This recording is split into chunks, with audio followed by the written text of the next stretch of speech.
فيلمنا بيبدأ بعشيرة من الفئران، واللي بنشوف ما بينهم فار اسمه ريمي، واللي بيكون عنده حاسة تذوق وشم نادرة جدا، وبيعرفنا على أخوه إيميل وكمان باباه اللي بيكون زعيم العشيرة. وفي يوم من الأيام بيشم ريمي ريحة حاجة غريبة في الأكل، فبيجري بسرعة وبيمنع باباه من إنه ياكل منه. وساعتها بيكتشف إن الأكل ده كان محطوط عليه سم فئران، وبسبب اللي حصل ده بيعينوا باباه مكتشف للسموم علشان محدش من العشيرة ياكل حاجة مسمومة. وبنشوفه بعد كده وهو بيتخانق مع باباه طول الوقت، وهو بيحاول يقنعه إنهم المفروض يسرقوا الأكل من المطبخ وإنهم لازم يبطلوا ياكلوا من القمامة. ولكن باباه بيرفض وبيحذره من إنه يقرب من المطبخ، وده لأن البشر خطر جدا. ولكن ريمي ما بيسمعش كلام باباه، وبيروح لبيت ست عجوزة وبيدخل للمطبخ، وهناك بيتفرج على أشهر شيف في باريس واللي بيكون اسمه الشيف جوستو. وبيبدأ ريمي ياكل وهو سعيد جدا بطعم الأكل النضيف اللي في المطبخ. وفي الوقت ده بتصحى صاحبة البيت، فبيخاف ريمي وبيهرب بسرعة. وفي يوم وهو بيتمشى في الجنينة بيشوف مشروم وبيبقى منبهر جدا بيه، وساعتها بيروح لإيميل أخوه وبياخد قطعة الجبنة اللي معاه وبيجمع شوية مكونات علشان يطبخ بيها المشروم. وبيطلع فوق سطح البيت وبيسوي الأكل على الدفاية، لكن فجأة بيضربهم البرق وبيقع على الأرض. ولكن بالرغم من كده بيكون ريمي سعيد جدا بطعم المشروم، بس بيكون ناقصه شوية بهارات. فبياخد أخوه إيميل وبيرجعوا للمطبخ علشان يدوروا على البهارات المناسبة. ووقتها بيقول ريمي لأخوه إن الشيف جوستو عمل كتاب وسماه الطبخ للجميع، وعلشان كده هو بيحب الطبخ. وفي الوقت ده بيظهر الشيف جوستو في التلفزيون، وهو بيقول إن أي حد ممكن يطبخ بس بشرط إنه يكون واثق في نفسه وفي قدراته. وفجأة بيتصدم ريمي وبيزعل جدا لما بيعرف إن الشيف جوستو مات وإن المطعم بتاعه نقص نجمة، وده بسبب تقرير قاسي كتبه أشهر ناقد طعام في العالم واللي اسمه أنطوان إيجو. وفجأة بتصحى الست العجوزة وبتشوف ريمي وإيميل وبتضرب عليهم نار بالبندقية بتاعتها، فبيتفرقوا ريمي وإيميل عن بعض علشان يهربوا منها. وبتفضل الست العجوزة تضرب نار على إيميل اللي بيتعلق في النجفة وبتكون على وشك إنها تموته، لكن لحسن الحظ الطلقات بتخلص منها. ووقتها بيستغل ريمي الفرصة وبيقرب من إيميل وبيتعلقوا هما الاتنين في النجفة علشان يهربوا. ولكن للأسف بتحط الست العجوزة الطلقات في البندقية وبتضرب نار على السقف اللي بيتشقق، وبيظهر إن عشيرة الفئران كانت عايشة جواه. وبتجري كل الفئران بسرعة وبيهربوا من الشباك ومن تحت الباب. وساعتها بياخد ريمي كتاب وصفات الأكل بتاع الشيف جوستو وبيهرب من الست العجوزة. وبيروح الفئران كلهم يركبوا المركب اللي كانوا مخبيينها وبينطلقوا علشان يهربوا. ولكن للأسف ما بيكونش ريمي ركب معاهم، واللي بيستخدم الكتاب وبيعوم بيه علشان يقرب منهم. وبيحاول باباه إنه يساعده هو وكل اللي معاه، ولكن فجأة بتظهر الست العجوزة وبتضرب عليهم نار تاني وبتبعدهم عن بعض. فبيقدف ريمي بسرعة وبيدخل النفق ورا باباه، ولكن بالرغم من كده ما بيقدرش إنه يلحقهم وبيدخل من طريق مختلف عنهم وبيقع. وبعد رحلة طويلة بيلاقي ريمي نفسه وحيد في المجاري وبيبقى حزين جدا بسبب اللي حصل. ولما بيفتح الكتاب بيظهر له الشيف جوستو وبيتكلم معاه وبيقول له إن هو لو جعان لازم يلف ويدور حواليه. لكن ريمي بيبقى زعلان جدا وبيقول له إن هو فقد عيلته ومش هيقدر يرجع لهم تاني. فبيقول له الشيف جوستو إنه لو ركز على اللي ضاع منه عمره ما هيشوف اللي بيستناه.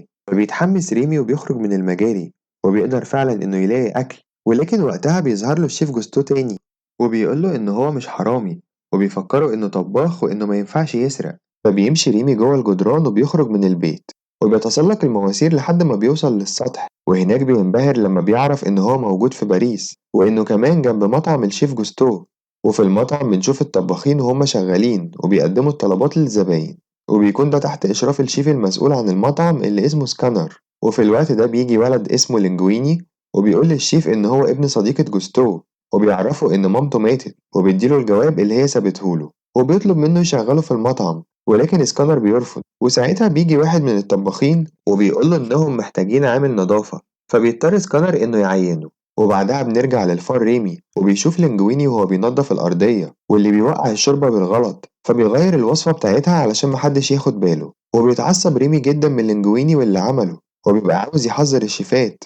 ولكن فجأة بيتحرك الشباك وبيقع ريمي في حوض تنظيف الأطباق، لكنه بيخرج منه بسرعة وبيجري علشان يهرب من المطبخ. ولحسن الحظ بيشوف شباك مفتوح وبيجري من مكان لمكان لحد ما بيوصله. بس قبل ما بيخرج بيشوف لينجويني وهو بيدوق الشوربة اللي هو عملها وبيبان إن طعمها وحش جدا. وساعتها بيقرر ريمي إنه يغيرها وبيروح يغسل إيده وبيهدي النار. وبيضيف مكونات تانية على الشوربة، وكل ما بيجي يمشي بيفتكر حاجة وبيرجع يزودها تاني لحد ما بيطمن إن كده الشوربة بقت أحسن. لكنه بيكتشف إن لينجويني كان شايفه وهو بيعمل كل ده، ولما بيحاول يهرب بيمسكوا لينجويني وبيحبسه، وساعتها بيجي سكانر وبيزعق للينجويني لأنه غير في الشوربة. أثناء ما هما بيتكلموا واحد من الشيفات بياخد الشوربة وبيديها للجرسون اللي بيروح يقدمها للزبونة على طول، فبيتعصب سكانر جدا وبيقول للينجويني إن هو مطرود. ولما بيرجع الجرسون بيقول لهم إن الزبونة دي صحفية كبيرة وإن الشوربة بتاعت لينجويني عجبتها جدا، فبيستغربوا كل الموجودين. وبيروح سكانر يدوق الشوربة اللي بيعجبه طعمها جدا، ومع ذلك بيزعق للينجويني وبيقول إن هو مجرد عامل نظافة وإنه ما ينفعش يطبخ. وقتها بتتدخل الشيف اللي اسمها كولات وبتفكر كل الموجودين بشعار جوستو، وهو إن الطبخ للجميع.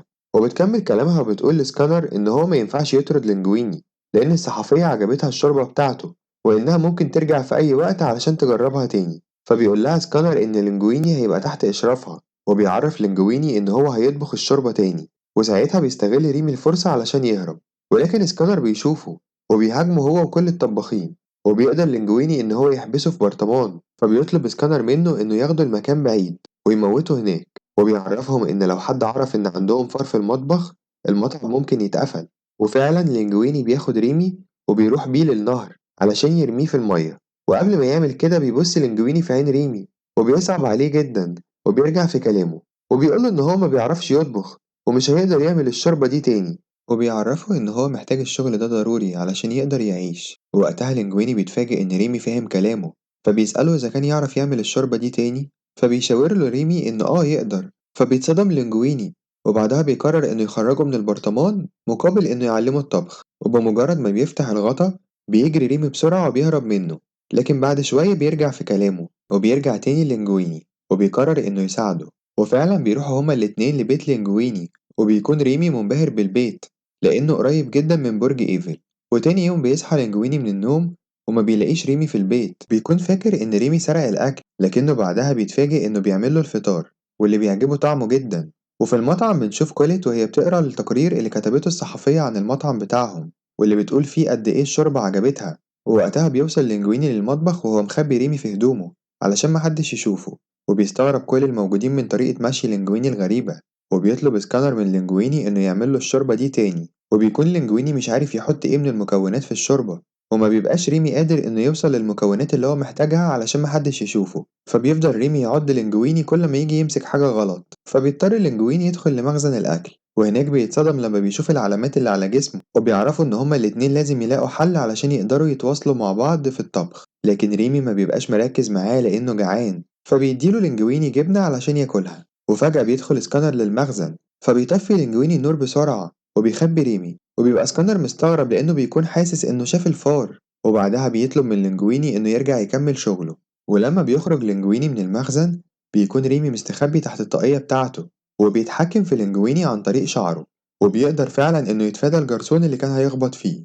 فبيروح بسرعة لينجويني للحمام وبينبهر لما بيعرف إن ريمي بيقدر يتحكم في حركاته عن طريق شعره. وساعتها بتجيلهم هما الاتنين نفس الفكرة المجنونة، وبيرجعوا للبيت وبيبدأ لينجويني يغطي عينه، وبيتمرنوا سوا على طريقة التواصل بينهم وكمان على طريقة الطبخ وتقطيع الخضار. وبعد يوم طويل من التدريب بيبقى ريمي قادر إن هو يتحكم في حركات لينجويني بالكامل. وفي تاني يوم بينجح لينجويني في طبخ الشوربة، ولما سكانر بيجي يدوق الشوربة بتعجبه جدا، وبيعرفه إن هو لازم يتعلم يطبخ كل أنواع الأكل علشان يكمل شغل معاهم. وساعتها بيروح لينجويني لكوليت لأن هي المسؤولة عن تعليمه، وبيكون فاكرها بنت رقيقة لكنها بتبهره بأسلوبها العنيف جدا، وبتقوله إنها البنت الوحيدة اللي في المطبخ وإنها مش هتضحي بمستقبلها علشان واحد زيه. وبالرغم من كده بيكون لينجويني معجب بيها جدا. وفي الوقت ده بنشوف سكانر في المكتب وبيكون بيستغل اسم جوستو علشان يبيع منتجات خاصة بيه. وبعد شوية وهو بيقرا الجوابات بيشوف الجواب بتاع صديقة جوستو، فبيتصدم جدا لما بيقرا الجواب ده، وبيتصل بالمحامي اللي بيجي ويقراله الوصية بتاعت جوستو واللي بتكون بتنص على إنه لو مظهرش أي وريث ليه بعد سنتين من موته تروح كل أملاكه لمساعده سكانر. وساعتها بيتعصب سكانر جدا وبيقوله إن هو عرف إن جوستو وصديقته كانوا متجوزين وإن لينجويني يبقى ابن جوستو، وبيكون فاضل أقل من شهرين والسنتين يعدوا، ووقتها المطعم وكل أملاك جوستو هتبقى بتاعته. وبيقوله كمان إن هو عرف من الجواب إن لينجويني ما يعرفش إن جوستو يبقى باباه لأن مامته عمرها ما قالت له. فبيمسك المحامي طاقية جوستو وبياخد منها شعرة، وبيطلب من سكانر يجيب له شعرة من لينجويني علشان يتأكد من الكلام ده، وبيسيبه وبيمشي. وبنروح بعدها لكوليت وهي بتعلم لينجويني أساسيات الطبخ وإزاي يحافظ على نظافة المكان وكمان نظافة هدومه الشخصية، وبتعرفه على الناس اللي بتجيب لهم الخضار وبتدربه على استخدام السكينة بسرعة وطريقة التقطيع. وبيبقى ريمي معجب بكل التعليمات والمهارات اللي هي بتعلمها لهم. وبعدها بيروح لينجويني وبيشكر كوليت على كل الحاجات المهمة اللي هي علمتها له. وفي يوم بتطلب الزباين من الجرسون إنه يقدم لهم نوع أكل جديد لأنهم جربوا كل الأكل القديم بتاعهم. فبيرجع الجرسون للمطبخ وبيقول للشيفات إن الزباين عايزين نوع أكل جديد، فبيقول سكانر للجرسون إنه يعرف الزباين إن لينجويني هيقدم لهم نوع أكل جديد مش موجود في المنيو. وبيروح سكانر للينجويني وبيطلب منه يحضر له وصفة قديمة لجوستو، وبيعرفه إن كوليت هتساعده. فبيتوتروا الطباخين وبيعرفوا سكانر إن جوستو قال على الوصفة دي إنها صعبة جدا، لكن سكانر ما بيهتمش وبيكون مستني لينجويني يغلط علشان يطرده. وبيبدأ لينجويني وكولات يحضروا في الوصفة وبيبقوا مستغربين من المكونات بتاعتها، وساعتها بيقرر ريمي إنه يغير الوصفة وبيتحكم في لينجويني وبيبدأ ياخد مكونات جديدة من الشيفات. فبيستغربوا كل الموجودين من تصرفات لينجويني الغريبة، وبتتضايق كولت لما بتشوف لينجويني وهو بيغير الوصفة من غير ما يرجع لها وبتحاول تمنعه، لكنه وقتها بيكون ريمي هو المتحكم فيه وبيكمل الوصفة بتاعته وبيمنع كولت على آخر لحظة وبيحط الوصفة الجديدة. وبيجي الجرسون وبياخد الطلب وبيروح يقدمه للزباين اللي بيعجبهم طعمه جدا، وبيرجع يعرف كل الشيفات إن الزباين منبهرين بطبخ لينجويني وكمان عاوزين 7 طلبات من الأكل الجديد. وساعتها بيبدأ ريمي يطبخ أكتر باستخدام لينجويني وبتروح الطلبات للزباين واللي كل ما حد فيهم يشوفها بيطلب زيها، وبيبقى ريمي سعيد جدا وهو بيطبخ. وفي آخر اليوم بيحتفل كل الشيفات بنجاح لينجويني ما عدا سكانر اللي بيكون متضايق جدا وبيستغرب من وجود فار في الطاقية بتاعة لينجويني. وفي الوقت ده بيخرج لينجويني من المطبخ وبيدي أكل لريمي علشان ياكل ويستريح. وأثناء رجوع لينجويني للمطبخ بيظهر سكانر فجأة وبياخد الطاقية بتاعته ومش بيصدق إن الفار مش موجود فيها، وبيطلب من لينجويني يجي معاه للمكتب.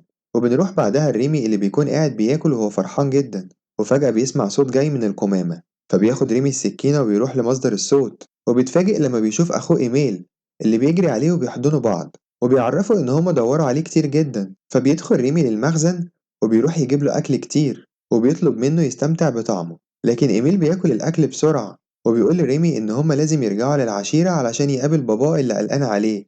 وفي الوقت ده بيكون سكانر بيشرب لينجويني عصير علشان يخليه مش مركز وبيسأله إذا كان بيحب الحيوانات الأليفة زي الفئران، وبيحاول يستدرجه في الكلام علشان يعرف هو اتعلم الطبخ من مين. لكن لينجويني ما بيبقاش مركز في حاجة خالص وما بيبقاش عارف هو بيقول إيه، فبيتعصب سكانر وبيطلب منه ينظف المطعم قبل ما يمشي وبيسيبه وبيخرج. وفي الوقت ده بنشوف ريمي اللي بيكون راجع لباباه وعشيرة الفئران وبيحتفلوا بيه كلهم، وبعدها بيقول ريمي لباباه إنه مش هيقدر يعيش معاهم وهيبقى يزورهم من وقت للتاني، ولكن باباه بيتضايق جدا من كلام ابنه وبيتعصبوا هما الاتنين مع بعض. لكن إيميل بيهديهم وبالغلط بيقول ريمي لباباه إن هو بقى صديق لواحد من البشر، فبيقول له باباه إنه لازم كل فار ياخد باله من العشيرة بتاعته. لكن ريمي بيبقى رافض طريقة تفكير باباه وبيقول له إن هو رايح لمستقبل أفضل وبيسيبه وبيمشي. وفي تاني يوم بيرجع ريمي للمطبخ وبيتفاجئ لما بيلاقي لينجويني نضف المطعم كله ونام من كتر التعب، وبمجرد ما ريمي بيسمع صوت حد جاي بيستخبى في الطاقية بتاعت لينجويني. ووقتها بتدخل كوليت وبتتفاجئ بوجود لينجويني اللي بيكون نايم، ولكن ريمي بيتحكم فيه وبتبدأ كوليت تتكلم معاه وبتسأله عن اللي حصل ما بينه وبين الشيف سكانر امبارح، وبتتعصب لما لينجويني ما بيردش عليها وبيفضل ريمي يحاول يصحيه لكنه بيفشل. فبتقوله كوليت إنها كانت فاكراه مش زي باقي الشيفات وإنه هيكون صاحب قريب ليها، وبيبقى باين عليها إنها معجبة بيه. ولما بيفضل ما يردش عليها بتتعصب وبتضربه بالقلم وبتقوله إنها غلطت لما علمته إزاي يكون شيف، وبتعرفه إنها كانت بدأت تستلطفه وبتسيبه وبتمشي. فبيجري لينجويني وراها وبيبقى عاوز يعترف لها إن هو ما بيعرفش يطبخ وإن في حد بيساعده، لكنها ما بتبقاش فاهمة أي حاجة من كلامه. وبيبقى ريمي خايف ومرعوب إن لينجويني يقول لها الحقيقة، وعلى آخر لحظة بيمنعه وبيخليه يعترف بحبه ليها. وبنروح بعدها للناقد أنطوان إيجو اللي بيروح له المساعد بتاعه وبيعرفه إن مطعم جوستو سمعته اتحسنت، فبيتعصب أنطوان إيجو جدا وبيقرر يزور المطعم ده مرة تانية علشان يقيمه ويقلل من مستواه. وفي الوقت ده بيقول المحامي للسكانر إن تحليل ال DNA أثبت إن لينجويني يبقى ابن جوستو، وده بيعصب سكانر جدا وبيقول للمحامي إن لينجويني بيخدعه باستخدام فار وده بيخلي المحامي يشوف سكانر مجنون، وبينصحه يروح لطبيب نفسي، وبيفكروا إن وصية جوستو هتنتهي بعد 3 أيام، وساعتها المطعم وكل أملاكه هتكون بتاعته، وبيسيبه وبيمشي. وفي آخر اليوم بيركب لينجويني الموتوسيكل مع كوليت وبيخرجوا مع بعض، وبيقع ريمي بالغلط، فبيفضل ريمي يجري بسرعة من البشر اللي بيحاولوا يموتوه، وبيدخل للمجاري. وبعد شوية بيوصل ريمي للمطعم، وقبل ما يدخل بيتفاجئ بوجود إيميل وهو معاه مجموعة من الفيران وبيكونوا عاوزين ياكلوا، فبيدخل ريمي للمطبخ علشان يجيب لهم أكل، لكنه بيستغرب لما بيلاقي باب المخزن مقفول، وبيروح لمكتب الشيف علشان يجيب المفتاح. ووقتها بيشوف جواب صديقة جوستو، وبيشوف تحليل الدي ان ايه، وبيعرف ان لينجويني يبقى ابن جوستو، وان هو الوريث الشرعي لكل املاكه. وفجأة بيدخل سكانر وبيشوف ريمي اللي بياخد الجواب والوصية وبيخرج بسرعة، فبيتعصب سكانر جدا وبيجري وراه وبيفضل يطارده. فبيستغل ريمي الأوراق اللي معاه وبينط بيها وبيطير في الهوا، وبيروح لمركب بعيد. ولما سكانر بيجي ينط وراه ما بيقدرش إن هو يوصله وبيقع في المية. وبعد شوية بيرجع سكانر للمطعم، وبيستغرب من وجود لينجويني في المكتب. بيتصدم إنهم عرفوا إن لينجويني يبقى هو صاحب المطعم الحقيقي، وبينتشر الخبر في الجرايد، وكل الناس بتعرف إن لينجويني يبقى هو ابن جوستو. وفي الوقت ده بيقرر لينجويني إنه يطرد سكانر، وبيحرق كل المنتجات اللي كان بيبيعها. وبعد فترة بيشتري لينجويني بيت جديد، وبنشوف ريمي اللي بيكون متضايق بسبب أخوه إيميل اللي كل شوية بيجيب له مجموعة من الفئران علشان يأكلهم. وبنروح ليوم اللقاء الصحفي، وبيروح فيه صحفيين كتير وبيسألوا لينجويني عن سر موهبته. وساعتها بيكون ريمي متوقع إن لينجويني هيكشف للعالم الحقيقة، لكن لينجويني بيكذب عليهم وبيقول لهم إن سر موهبته هو كوليت اللي بتيجي هي كمان وبتنضم لهم في اللقاء. فبيتعصب ريمي جدا، وفجأة بيدخل أنطوان إيجو وبيترعب كل الموجودين وخصوصا لينجويني. وبيبقى ريمي شايف كل اللي بيحصل، وبيقول أنطوان للينجويني إن هو بيعشق الأكل، وإنه هيجي بكرة بالليل علشان يدوق أكله، وبيسيبه وبيمشي. بعدها سكانر بيكلم مفتش الصحة وبيعرفه إن في فئران موجودة في مطعم جوستو، وبيقول له المفتش إن هو هيزور المطعم في أقرب وقت. وبعد شوية بنشوف لينجويني هو بيزعق لريمي لأنه كان بيشتته في اللقاء الصحفي، وبيخرج من المطعم وبيزعق له وبيديله أجازة من الطبخ. وقتها بيكون سكانر شايف كل اللي بيحصل، وبيفهم إن الفار هو اللي كان بيطبخ. وبيبقى ريمي متعصب جدا من اللي لينجويني عمله، وبيتفاجئ بوجود أخوه إيميل وأصدقائه الفيران اللي بيكونوا عاوزين ياكلوا، فبيعرفهم ريمي إن هو عازمهم على العشاء بعد ما المطعم يقفل. وبيطلب من إيميل إنه يجيب باباه وكل العشيرة. وبعد ما المطعم بيقفل فعلا بيدخل ريمي باباه وكل الفيران اللي معاهم لمخزن الأكل، وبيتعاونوا مع بعض علشان يسرقوا المخزون. وفجأة بيتفتح الباب فبيستخبوا كلهم، وساعتها بيجي لينجويني وبيعتذر لريمي عن سوء التفاهم اللي حصل ما بينهم، وبيقول له إن هو ما كانش هيقدر يوصل لهنا من غيره. ولما بيدخل لينجويني للمخزن بيتفاجئ بعدد كبير جدا من الفئران اللي بيهربوا كلهم من المطعم، فبيتعصب جدا لينجويني وبيطرد ريمي من المطعم. وبيكون ريمي زعلان جدا من اللي حصل، وبيفهم وقتها إن كلام باباه كان صح وإن هما مجرد فئران، وبيسيبه وبيمشي. وفي تاني يوم بيحاول لينجويني يشجع الشيفات ويحمسهم لاستقبال أنطوان إيجو، لكنهم ما بيبقوش فاهمين منه أي حاجة. وفي الوقت ده بيكون ريمي قدام المطعم، وبيتفاجئ بوجود أخوه إيميل اللي بيبقى جعان، ولما بيجي ياكل من القمامة بيجري عليه ريمي وبينقذه، لكنه بيتحبس هو مكانه في المصيدة. وساعتها بيوصل سكانر وبياخد المصيدة بسرعة وبيجري، وبيبقى فرحان جدا لأنه مسك ريمي وبيحطه في شنطة العربية، وبيطلب منه يخترع له أكلة جديدة مقابل إن هو ما يموتهوش. وبيقفل عليه الشنطة، وبيبقى إيميل عرف مكان العربية.